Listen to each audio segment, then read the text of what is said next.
أعوذ بالله من الشيطان الرجيم. بسم الله الرحمن الرحيم. إن الذين كفروا بآياتنا سوف نصليهم نارا كلما نضجت جلودهم بدلناهم جلودا غيرها ليذوقوا العذاب إن الله كان عزيزا حكيما. والذين آمنوا وعملوا الصالحات سندخلهم جنات تجري من تحتها الأنهار خالدين فيها أبدا لهم فيها أزواج مطهرة وندخلهم ظلا ظليلا. آمنت بالله صدق الله مولانا العظيم.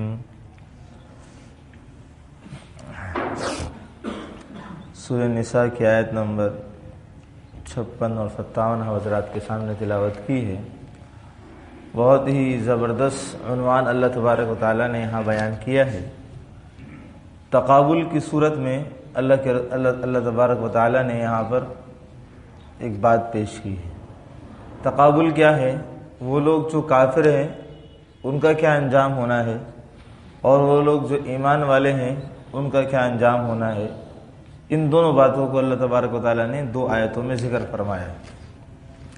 بہت اچھی تحسین والی الفاظ بھی ہیں اور زبردست عنوان بھی ہے. فرمایا کہ ان الذین کفروا بآیاتنا، بلا شبہ جن لوگوں نے ہماری آیات کے ساتھ کفر کیا یعنی انکار کیا، سوف نصلیہم نارا، ہم عن قریب ان کو آگ میں داخل کریں گے. آگے فرمایا کلما نضجت جلودہم بدلناہم جلودا غیرہا لیذوقوا العذاب، اور جب بھی ان کی کھالیں پک جائیں گی تو ہم ان کی کھالوں کو ان کھالوں کے علاوہ میں تبدیل کر دیں گے، بدل دیں گے، دوسری کھال پلٹ دیں گے. لیذوقوا العذاب، تاکہ یہ اچھی طریقے سے عذاب کو چکھ سکے. ان اللہ کان عزیزا حکیما، بے شک اللہ تبارک و تعالی غالب ہیں، حکمت والے ہیں. اس سے پہلے یہودیوں کی باتوں کا ذکر تھا، اور وہ مسلمانوں کے معاملے میں حسد اور بغض بہت زیادہ رکھتے ہیں، جو فی زمانہ حالات جنگ میں نظر بھی آ رہا ہے. یہاں پر اللہ تبارک و تعالیٰ نے کافروں کے انجام کا ذکر فرمایا ہے. اس میں یہودی بھی، عیسائی بھی، اور دنیا کا ہر طرح کا کفر میں برابر ہے، کیونکہ وہ اللہ کا منکر ہے. فرمایا کہ جو لوگ اللہ کا انکار کر رہے ہیں، اللہ کے قرآن کا انکار کر رہے ہیں، فرمایا کہ ان کو ایک ایسی آگ میں ڈالا جائے گا جو غیر معمولی ہوگی، معمولی آگ نہ ہوگی. اور اس کی غیر معمولی ہونے کو قرآن کریم کے اندر نارن کا لفظ استعمال کر کے جو تنوین ہے، یہ اس کی بڑھوتری کو، اس کی زیادہ ہونے کو اور اس کے غیر معمولی ہونے کو بیان کر رہا ہے. اور فرمایا کہ قرآن کریم میں دوسری جگہ پر الذی یصلی النار الکبریٰ، اللہ نے ایک بہت بڑی آگ تیار کی ہے. حضرت ابو ہریرہ رضی اللہ تعالی عنہ سے روایت ہے کہ رسول اللہ صلی اللہ علیہ وسلم نے ارشاد فرمایا کہ تمہاری یہ آگ جو دنیا میں ہے، یہ جہنم کی آگ کا 70واں حصہ ہے. تو عرض کیا گیا یا رسول اللہ، انسانوں کے عذاب کے لیے تو یہی کافی تھی. آپ نے فرمایا اس کے باوجود دوزخ کی آگ دنیاوی آگ سے 69 درجہ حرارت کے اعتبار سے بڑھا دی گئی ہے، اور فرمایا ہر درجے کی حرارت اسی قدر ہے جس طرح آج ہماری آگ کی حرارت ہے. یہ جو آج آگ کی حرارت ہے، اس حرارت کے مطابق 70 درجے آگ ہو، کتنی سخت ہوگی. ہماری آگ کو بڑھانے کے طریقے ہوتے ہیں، اور اس آگ کے ذریعے سے جو ہے شیشہ بنایا جاتا ہے، اور ریت پگھلا دی جاتی ہے، لوہا گلا دیا جاتا ہے، لوہا اسی آگ کے ذریعے سے کاٹ دیا جاتا ہے، اور جب یہ آگ 70 درجہ بڑی ہوئی ہو، دنیاوی آگ سے 69 درجہ بڑھ کر ہو، تو اس کی کیا کیفیت ہوگی؟ حضرت ابراہیم علیہ السلام کے لیے جو آگ دہکائی گئی تھی، اس آگ کے اوپر سے پرندہ جاتا تو گر جاتا، اس کی بلندی، اس کی شدت، اس کی حرارت اس قدر تھی۔ تو جو جہنم کی آگ ہوگی، جسے اللہ نے دہکایا ہوگا، جس کا ایندھن انسان اور پتھر ہوں گے، وہ کتنی شدت والی ہوگی۔ اور ساتھ ساتھ یہ فرمایا ان لوگوں کے آگ عذاب چکھنے کے لیے تفصیل اللہ نے بیان فرمائی کہ ہم اس آگ میں تو ان کو ڈالیں گے، مگر ان کی حالت کیا ہوگی کہ جب وہ ان کی آگ جب ان کے جسم اور کھال کو جلا دے گی تو ہم اس آگ کو اس کھال کو تبدیل کر دیں گے، دوسری کھال ہو جائے گی، یا اس کھال کو پلٹ دیا جائے گا، دوسری کھال آ جائے گی، پھر اس پہ جلیں گے۔ یہی سلسلہ مسلسل متواتر چلتا رہے گا۔ کتنی شدت والی بات ہے۔ ایسا نہیں ہے کہ دنیاوی آگ کیا ہوتی ہے کہ انسان کو جلایا، بھسم کر دیا، ختم۔ نہیں، دنیاوی آگ نہیں ہے وہ، ایک دفعہ جلا انسان، اب کھال پلٹ، دوبارہ جلا، پھر دوبارہ جلا، بار بار جل رہا ہے، اور ایسی حالت ہوگی ثم لا يموت فيها ولا يحيى، نہ اس میں موت ہے نہ اس میں زندگی کہ بھائی ایک دفعہ ہو گیا چلو ختم، اب دوسری مرتبہ نہیں چلیں گے، صحیح ہو جائیں گے۔ جیسے دنیا میں انسان ایک دفعہ جل گیا، علاج معالجہ کرایا، سب کچھ ہوا، تکلیفوں سے گزرتے جا کر کے صحتیاب ہو گیا، ایسا نہیں ہے۔ وہ اتنی شدت والی آگ ہے کہ فرمایا کہ وہ جب جلائے گی تو انسان کو پھر اتنی شدت ہوگی کہ پھر دوبارہ جلائے گی، کہ زندگی ہے کہ اس کے بعد آرام مل جائے، سکون مل جائے، نہ موت ہے کہ اس آگ کو کے جلنے کے بعد مر کے ختم ہو جاؤں۔ لا يموت، موت بھی نہیں ہے کہ موت پر کیا ہوتا ہے، انسان کی بیماریاں، آزاریاں، پریشانیاں، مصیبتیں، حالات، ہر چیز اختتام ہو جاتا ہے۔ موت آتی ہے، ہر چیز کا اختتام ہو جاتا ہے۔ دنیاوی حالات ہیں، جسمانی مسائل ہیں، جسمانی بیماریاں ہیں، ہر چیز کا اختتام موت پر آ کر کے ہو جاتا ہے۔ تو فرمایا کہ وہاں موت بھی نہیں ہے کہ موت آ جائے تو اس جہنم کے آگ سے چھٹکارا مل جائے۔ ثم لا يموت فيها ولا يحيى، نہ اس میں موت ہے نہ زندگی ہے۔ زندگی کہ بھائی اس کے بعد تھوڑا آرام مل جائے، کچھ بھی نہیں ہو۔ موت چاہیں گے، موت بھی نہیں ہوگی۔ وَيَقُولُ الْكَافِرُ، کافر کہیں گے یا لیتنی کنت ترابا، کاش کہ ہم مٹی ہی ہو جاتے، دوبارہ پیدا ہی نہیں کیے جاتے۔ ایسا ہوگا نہیں۔ کتنی شدت والی بات ہے۔ اللہ تبارک و تعالی ہم سب کو محفوظ فرمائے۔ اللہ تبارک و تعالی اس لیے کیوں کریں گے؟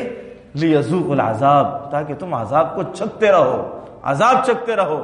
تم نے دنیا میں میرا انکار کیا، مجھے نہ مانا، میری آیتوں کا انکار کیا، میرے نبیوں کو نہ مانا، ان کے ساتھ تم نے جو رویہ اختیار کیا اور جو آج جو کر رہے ہو، اس سب کا بدلہ اللہ تبارک و تعالی لیں گے۔ اسی لیے اللہ نے فرمایا ان اللہ کان عزیزا حکیما، اللہ غالب ہے، قدرت والے ہیں، غالب ہیں، ان کا غلبہ قادر ہے، اور ایسا ہے جو کوئی بھی ان کے غلبے سے نکل نہیں سکتا، غالب ہے، اور ہر فعل ہر عمل ان کا حکمت والا ہے، حکمت سے بھرا ہوا۔ آگے چل کے اللہ نے فرمایا، یہ کافروں کا تذکرہ فرمایا، اس کے اندر شدت، اس کے حالات کو بیان فرمایا، اور پھر فرمایا والذین آمنوا، اور وہ لوگ جو ایمان لائے، وعملوا الصالحات، نیک اعمال کیے، سندخلہم جنات، وہاں فرمایا تھا سوف نصلیہم نارا، یہاں فرماتے ہیں سندخلہم جنات، ہم ضرور داخل کریں گے ان کو ایسے باغات میں، تجری من تحتها الانہار، جس کے نیچے نہریں بہتی ہوں، ایسی وادیاں جہاں اوپر باغات ہوں، نیچے نہریں بہتی ہوں۔ کیسا خوبصورت منظر پیش کرتا ہے۔ اللہ نے فرمایا کہ ایسے باغات ہوں گے، نہریں بہتی ہوں گی، اور نہریں ایک نہیں کہ پانی کی نہر ہے۔ اللہ نے قرآن میں فرمایا کہ نہر، ایسی نہر ہوں گی، شراب کی، دودھ کی، شہد کی، ہر چیز کی نہر ہوگی، اور فرمایا کہ ان میں سے نہ ذائقہ تبدیل ہوگا، نہ رنگت تبدیل ہوگی، نہ بو آئے گی۔ دنیاوی نہروں کے اندر گدلا پن آ جاتا ہے، کائی جم جاتی ہے، ہر چیز ہو جاتی ہے، مگر جنت کی نہر ہے، ہاں، وَأَنْهَارٌ مِّن مَّاءٍ غَيْرِ آسِنٍ، کوئی چیز تبدیل نہیں ہوگی۔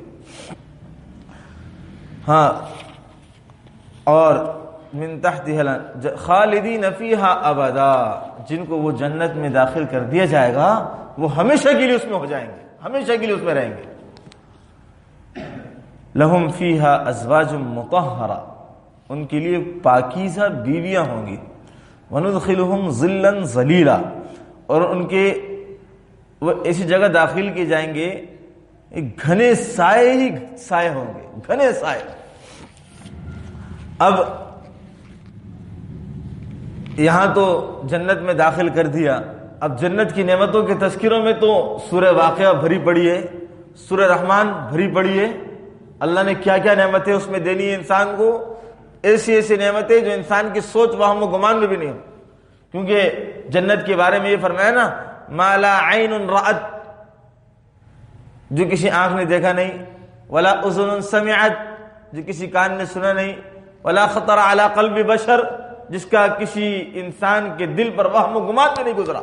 ایسی چیزیں ہوں گی، ایسی چیزیں جو ہماری سوچ سے کہیں زیادہ اعلیٰ و بالا اور بلند ہوں گی، اور خوبصورتی اپنی نمایاں ہوگی۔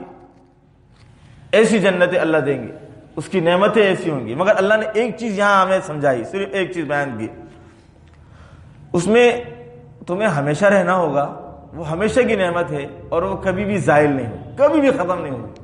آج ہمارے پاس پیسہ ہوتا ہے، کل کو ختم ہو جاتا ہے، نعمت کا زوال ہو گیا۔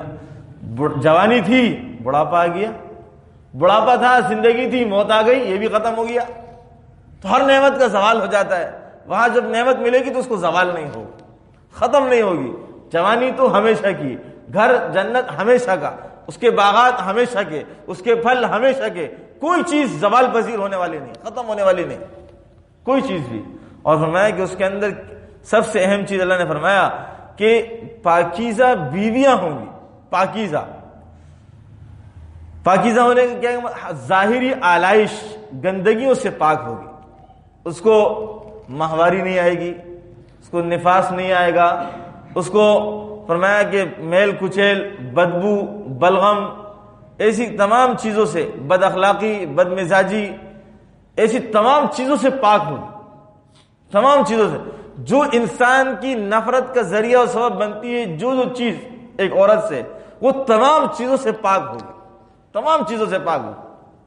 اکتا جاتا ہے انسان اور باتوں سے، کبھی مزاج سے اکھڑ جاتا ہے اور نفرت محسوس کرنے لگتا ہے، تو اللہ نے فرمایا ایسی تمام چیزوں سے پاک ہوں، تمام چیزوں سے۔ اور آگے فرمایا وَنُدْخِلُهُمْ ظِلًّا ظَلِيلًا، اللہ ایسے گھنے اور گنجان سائے میں داخل کریں گے کہ اس کا مطلب یہ ہے کہ جب گھنا سایہ ہونا تو ٹھنڈا ہوتا ہے، جتنا سایہ گھنا ہوگا اتنا ٹھنڈا ہوگا۔ اور فرمایا کہ جب گھنا سایہ ہوتا ہے تو اس میں سے بھی چھن کر کے دھوپ آ جاتی ہے، مگر یہ سایہ ایسا ہوگا کہ اس میں چھن کر دھوپ بھی نہیں آ سکے گی، چھن کر کے دھوپ بھی نہیں آ سکے گی، ایسا سایہ۔ اور وہ سایہ ایسا ہوگا کہ ایک دوسرے کے ساتھ ملا ہوا، متصل ہوگا، اور اس کے اندر کمی نہیں آئے گی، اور اس سے پتوں سے چھن کر دھوپ بھی نہیں آئے گی۔ یعنی ایسے باغات ہوں گے، اتنے درخت ہوں گے، اتنی خوبصورتی، اتنی ہریالی، اتنی سبزہ زاری ہوگی کہ انسان کی آنکھوں کو دیکھ کر کے فرحت، خوشی، لذت محسوس ہوگی، ایسا حال ہوگا۔ اللہ نے سمجھانے کے لیے ہمیں ان چیزوں کو بیان فرمایا، سمجھانے کے لیے، اور اصل تو اللہ کے رسول نے جو فرمایا ہے وہ اسی طرح ہے۔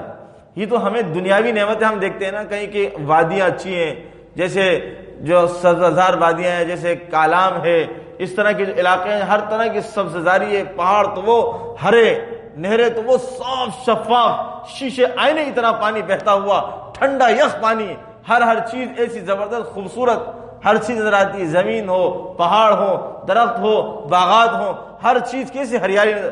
اور اللہ نے یہ چیز جو دنیا میں ہے اس کی مثال دے کے ہمیں سمجھایا کہ یہ چیز جو تمہیں فرحت دیتی ہے، جو تمہاری آنکھوں کے نظارے کو خوش کر دیتی ہے، دل کو سکون بخش دیتی ہے، ذہنوں کے اندر جلا بخش دیتی ہے، فرمایا اس طرح سے جو تم سوچ سکتے ہو اس اعتبار سے اتنی خوبصورتیاں ہوں گی، مگر در حقیقت یہ تو سمجھانے کی غرض سے ہے۔ اور اللہ کے رسول نے فرمایا کہ ایسی چیزیں ہوں گی ما لا عین رأت ولا اذن سمعت ولا خطر علی قلب بشر، نہ آنکھ نے دیکھا، نہ کان نے سنا، نہ دل پر خیال گزرا۔ ایسی نعمتیں اللہ دیں گے۔ اللہ تبارک و تعالی سے اپنی دعاؤں میں یہ بھی شامل رکھنا چاہیے کہ اللہ زندگی ایمان والی دے تو موت بھی ایمان والی دے۔ ایمان سے بڑھ کر کے کوئی دولت نہیں ہے، ایمان سے بڑھ کر کے کائنات کی کوئی دولت نہیں ہے۔ انسان ایمان کے ساتھ چلا گیا تو کامیاب ہوگا نا، یہ جنت اسی کو تو ملے گی جو ایمان کے ساتھ گیا۔ جو بے ایمان ہو کر کے چلا گیا، کلمہ کفر کے ساتھ چلا گیا، اس کے لیے تھوڑی جنت ہے۔ تو اللہ ہمیں ایمان پر قائم رکھ اور ایمان پر موت دے، ایمان پر موت دے تو جنت کی نعمتیں ملیں گی نا بھائی، پھر اللہ آگے کے لیے آسانیاں فرمائیں گے۔ اللہ سمجھنے کی، عمل کی توفیق نصیب فرمائے۔